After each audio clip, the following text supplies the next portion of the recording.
Are you ready to increase your retention and revenue and convert website traffic to clients? Then you're ready for Maya. Maya is a marketing and client recruitment software. Maya creates better business relationships by pairing the right clients with the right beauty professionals. How do we do it? A matchmaker. Your brand will have its own unique matchmaking survey. By pairing people based on their skill set, budget, personality, and lifestyle preferences, Maya creates lasting relationships that keep both sides coming back for more. You don't get a second chance to make a first impression. Pair the right clients with the right beauty pros the first time. Visit joinmaya.com to get started. Thank you for joining me. This is Katie Whitledge in the Beyond the Technique podcast, powered by Maya. You'll hear about that in a moment. Let me tell you about today's topic: the $100,000 mistake salon owners are making. What? We have industry expert, marketing superstar, salon owner, real estate owner, the one and only Jennifer Alvarez is back to share her expertise today. Now, I've made $30,000 mistakes, but 100,000, we got to find out what this is all about. So without further ado, help me welcome Jennifer Alvarez. Welcome back to Beyond the Technique. Thanks so much, Katie, for having me back. Always a pleasure. And I can't wait to talk about this topic today. I am dying to know about this because that's the kind of mistake level where people are like throwing in the towel. But before we get into it, let's remind people about yourself. Tell us about your industry journey and just what is what are you most passionate about these days? So I've been in the industry now since 2002, and I really have dabbled in almost every single corner of this industry possible. And that's what has led me to today. So I've been a salon owner. Refined Beauty has been in business since 2016. And we expanded in 2019, survived COVID like a lot of salons did, and unfortunately some salons did not. And it really taught me a lot of things going through those difficult times, which led me to my passion of marketing. And it's something that I could talk about all day, but I know that it's one of the many foundations that you need to have in place in your business in order to continue to grow and flourish. Okay, is this why we're such good friends? Because we like marketing so much. One of the many. Okay, so you teach on stage a lot. What I think is really powerful about the business that you built is, number one, you own the real estate for your salon, which I think is huge. And number two, you really carved out a niche, and they kind of say the riches are in the niches. So before we get into the $100,000 losses, let's talk about the riches in the niches. Tell us a bit about the niche of Refined Beauty. So I originally started out the salon with the foundation of bridal and a strong passion for hair extensions. I wear hair extensions myself. I have for over a decade. And for myself, through my confidence, it was essential that I had to have extensions in order to feel really good about myself, of how I look. And so bridal, I always have been passionate about hair and makeup, photo shoots, just the whole glamming and the party, the experience. I loved it so much. And so I started out my salon with that, as this is what we're known for. And I actually started Refined Beauty not knowing if I actually wanted to cut and color and just be a regular salon, because I really just wanted to be so specific of what I was passionate about. Obviously, that has grown a lot because now I'm no longer behind the chair. So it really has taken quite a bit of a turn, but it still today shines very bright in our business. Hair extension operates anywhere between 25 and 30% of our overall revenue.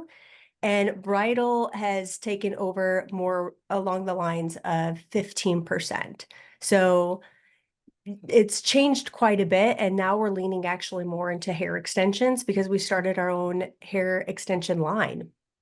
Okay, well, this is massive that you did this. And I think people are interested listening because there are many owners who are still behind the chair. Number one, because they love it. But for those who are like, I really need to be less behind the chair so that I can work more on the business than in it.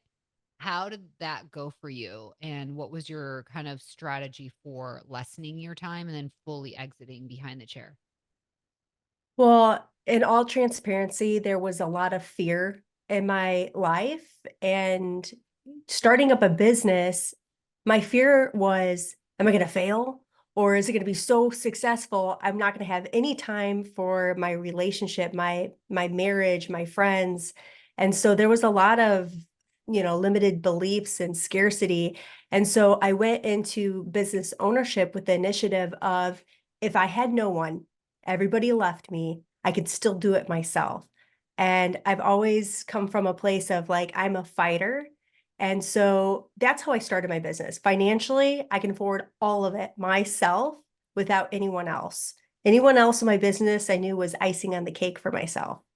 But as the business started to grow and less percentage of the overall revenue was on my shoulders, the more I started to realize I'm not needed behind the chair anymore. I'm really needed to step into a place of leadership and to help other people grow to be, six-figure artists and help them thrive in their career.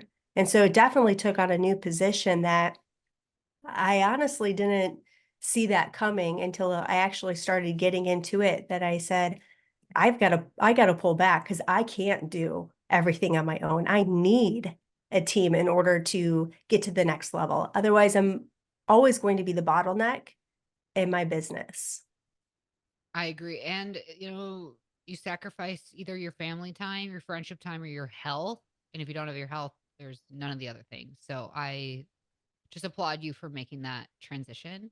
And this is how one of the areas that you help six-figure stylists in your team really get to that level is through your very custom niche of hair extension services. So tell us what you've done in such a unique way, because I know this is an area where you love to help coach and guide other salon owners. Like, you created something very special with hair extensions. Tell us about that.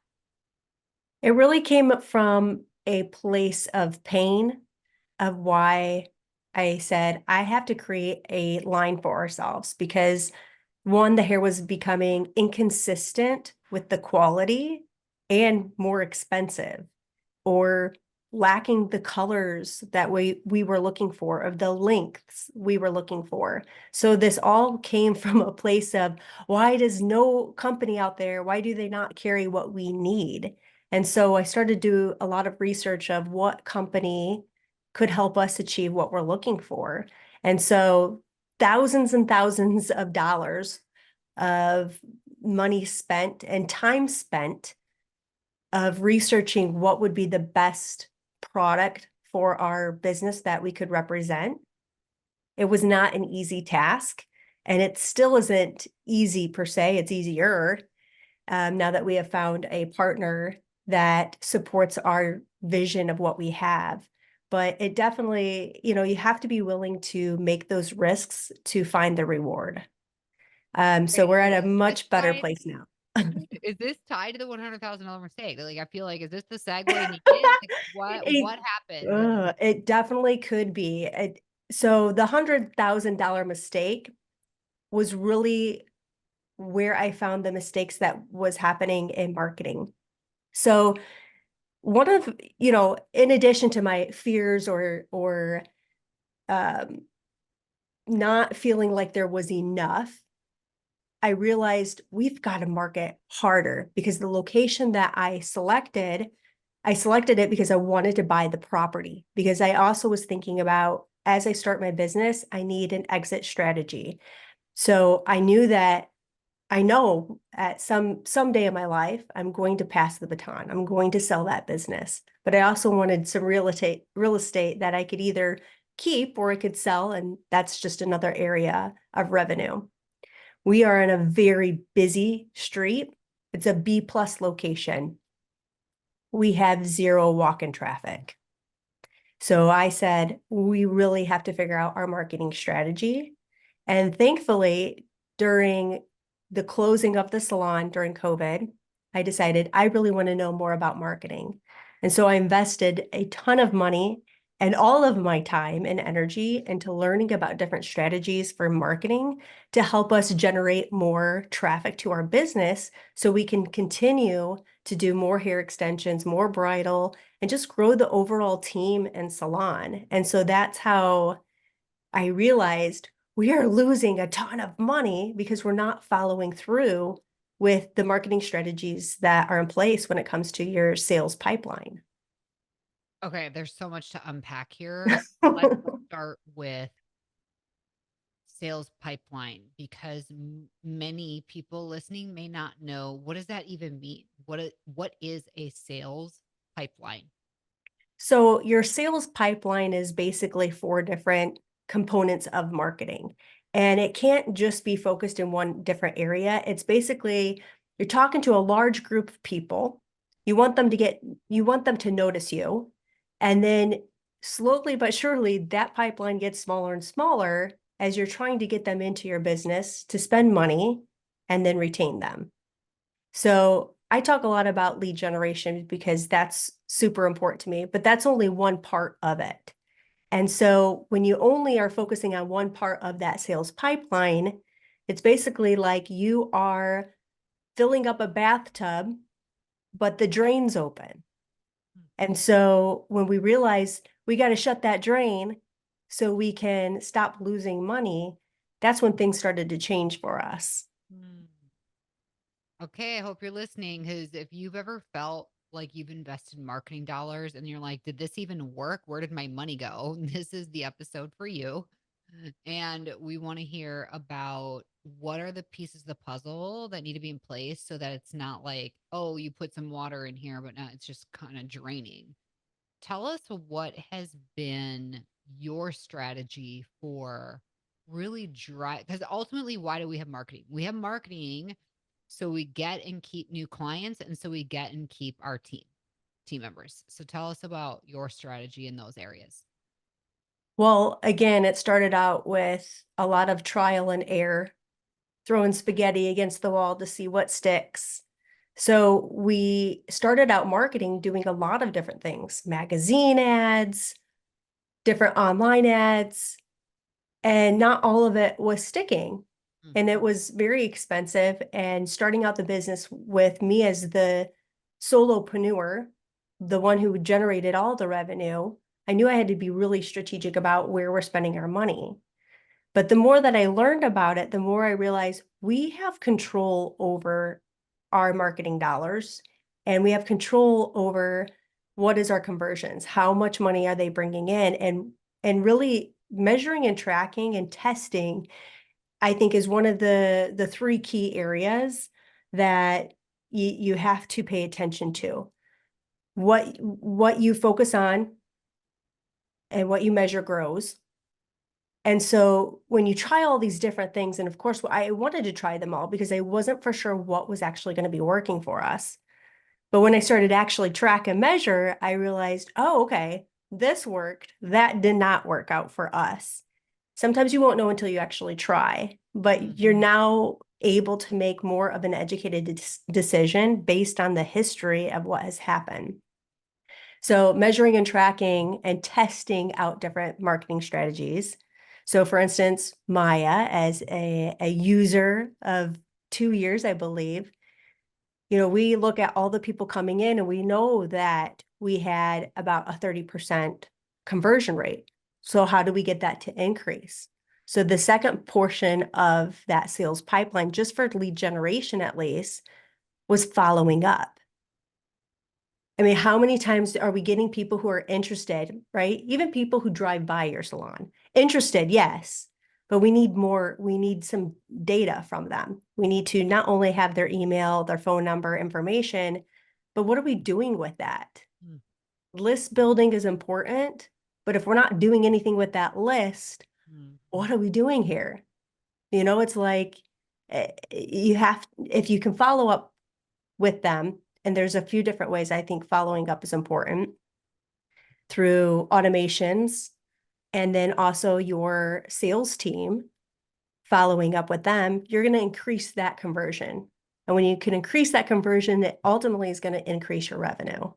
I'll never forget when your salon manager reached out and said, Jennifer, we made over $4,600 in 1 month from our Maya clients. And for everybody listening, if you've ever heard the coined term nurture marketing, that's what Jennifer's talking about. So you get a lead, and most people aren't even getting leads. So even to talk about lead gen, I think is so important because most people are not set up and they don't have their business set up to get leads.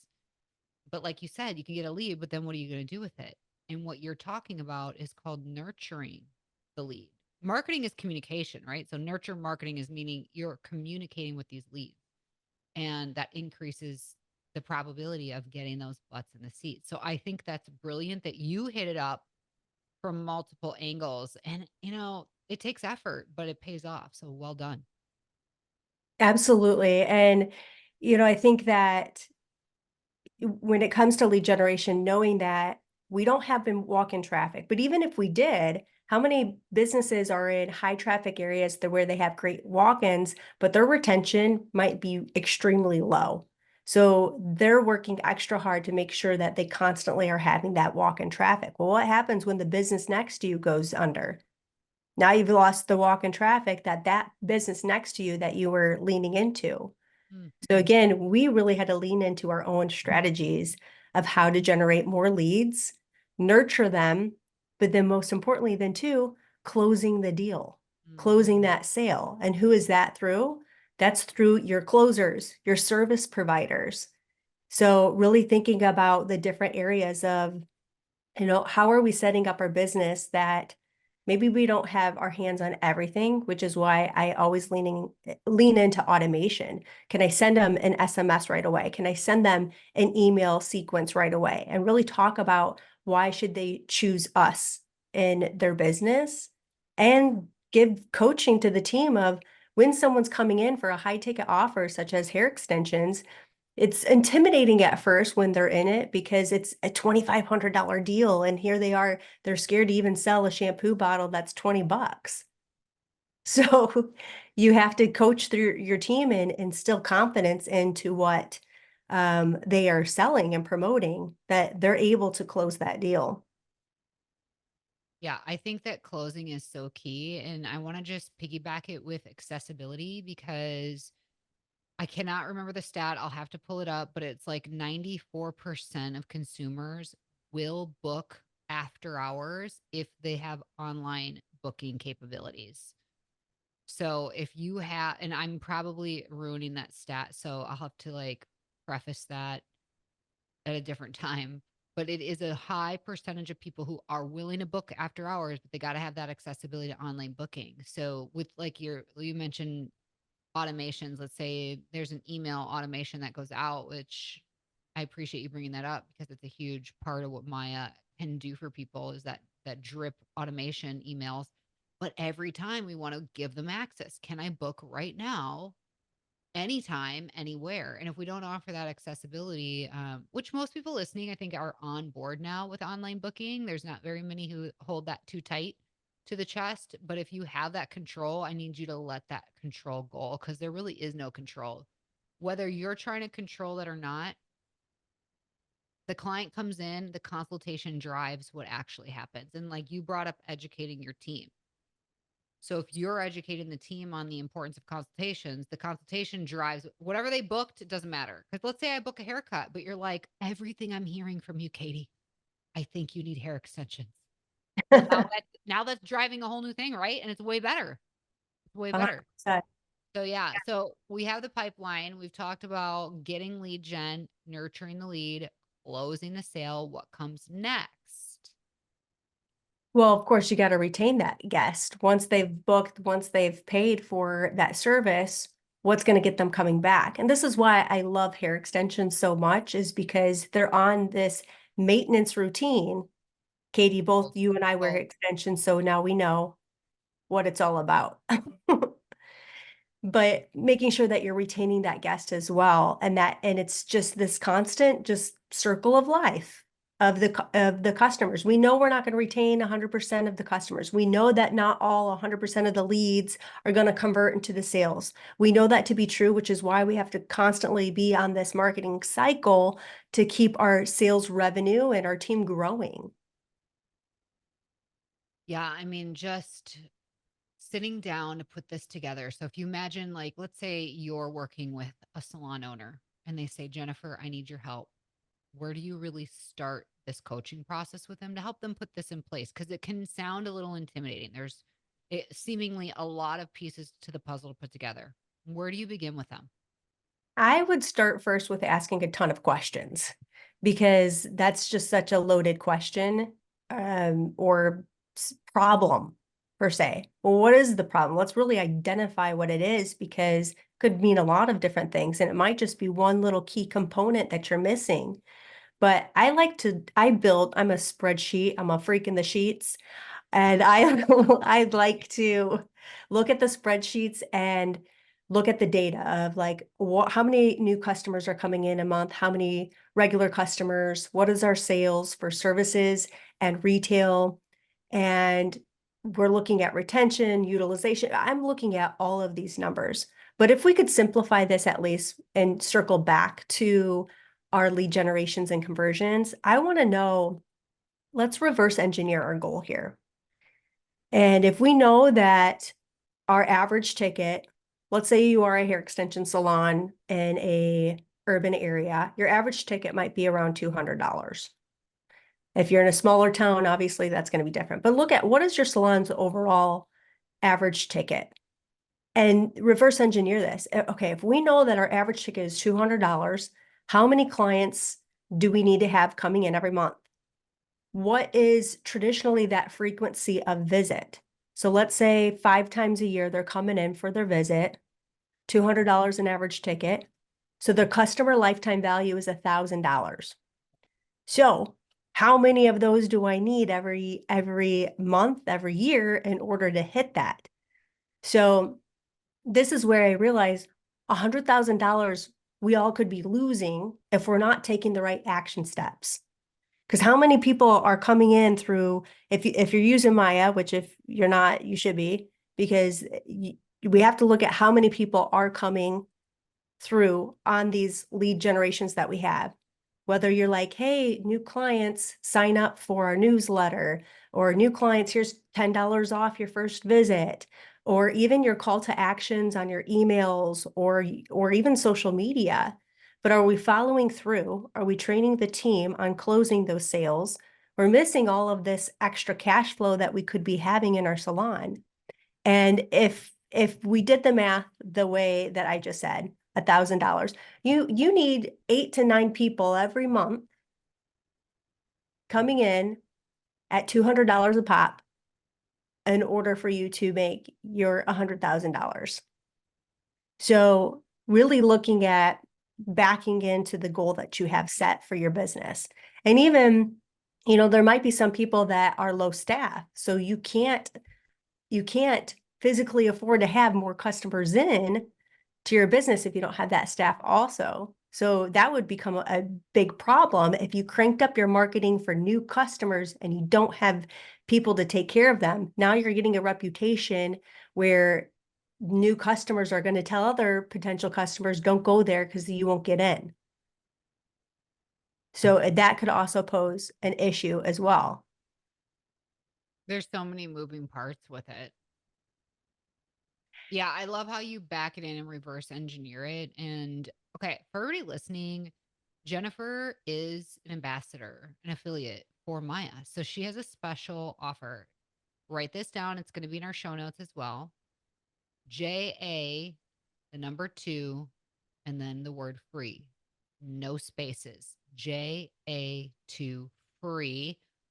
That is Jennifer's very special promo code that you can use to go and join Maya. Now, if you are a salon with a team of stylists, then Maya is the right fit for you. Okay, so go and check it out. And that will give, just because it's from Jennifer, it'll give you 2 months free. That's not normally what you would get. So she's here today, and that is a really special offer from her. But Jennifer, for everybody listening, I want them to start following you. Here's what I love. On your Instagram, you are sharing fire. You are giving people great tips, very easy to understand marketing advice, business advice, advice on your hair extension part of your business, bridal, all of it. So in our show notes, we have the link for you to follow Jennifer on Instagram and go and follow Jennifer today. Jennifer, before we wrap it up, if people want to get a hold of you and start this conversation where like you become specifically somebody who walks alongside them, a guide, a coach, and helps them really build this out, what does that look like and how can they get a hold of you? Well, I'd say let's just make it simple. Reach out to me, send me a DM on Instagram. I'm very transparent. I'm an open book. I want to see people succeed. I want our industry, like my mission is to elevate the industry, help everyone with intelligence, with finances, with marketing. There's just so much conversation that needs to be had and ways that we can connect and create unity in our industry. So send me a DM and just let me know, hey, I need some help. And then I'd love to talk to you, figure out what specific is that in your business that there's that gap, that one thing that is just not working for you. That if that one thing was to change, it would change the entire trajectory of your business, the growth and scalability. And that to me is important. And I want to see that happen for all of Beyond the Technique listeners. Yay. Okay, well, I'm curious for Refine Beauty, what is one of your top 3 objectives coming into 2025? What are you going to be focused on for your salon team? Scalability, duplication, building out a training program digitally that creates autonomy and ways to track new talents training within 13 weeks. It's going to be fire, and I cannot wait. Okay, well, then you're coming back in 2025. So we got to hear about this fire digital training program because it sounds awesome. As always, I love being with you. Thank you so much for sharing your insights with us today. Thanks so much for having me, Katie. My pleasure. And thank you all for joining us here week after week at Beyond the Technique. We hope that you appreciate this platform. If you love today's conversation, please take a moment and leave us a positive review wherever you're listening so that more people like yourself will discover Beyond the Technique, where we're here to change the way that you are supported in your business. Until next time, have an awesome day and stay strong.